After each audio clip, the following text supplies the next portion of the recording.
জনগণ, দুর্গাপুজো, কালী পুজো, জগদ্ধাত্রী পুজো সব শেষ, বাট নবদ্বীপে কিন্তু এখনও রাসযাত্রা বাকি।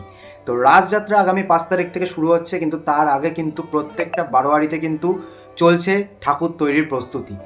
বড় বড় বৃহৎ বড় বড়, কারণ আগের ভিডিওতে আমি দেখিয়েছিলাম ঠাকুর তৈরির প্রস্তুতি, তো এই ভিডিওতেও দেখাচ্ছি ঠাকুর তৈরির প্রস্তুতি, যেখানে অনেক বারোয়ারির এখনও পর্যন্ত খড়ির কাজ চলছে। বাট আমি যখন হয়তো ভিডিও বানাচ্ছি তখন হয়তো অলরেডি অনেক ঠাকুরের উদ্বোধন হয়ে গেছে, বা অনেক ঠাকুর হয়তো এতক্ষণে পুজোও শুরু হয়ে গেছে, আমি জানি না। বাট তোমরা একবার প্লিজ নবদ্বীপে আসো, এত বড় বড় প্রতিমা তোমরা দর্শন করো।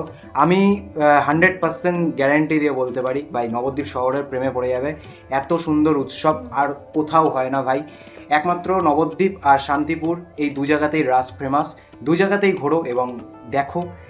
আশা করি তোমাদের খুব ভালো লাগবে। নবদ্বীপ আর শান্তিপুরের ডিস্টেন্স খুব একটা নয়, তোমরা শান্তিপুর নবদ্বীপ কভার করতেই পারো 2 দিনের বা 1 দিনের মধ্যে। তো প্লিজ আসো, দেখো এবং জানো কমেন্ট সেকশনে যে তোমাদের নবদ্বীপের রাস কেমন লাগে।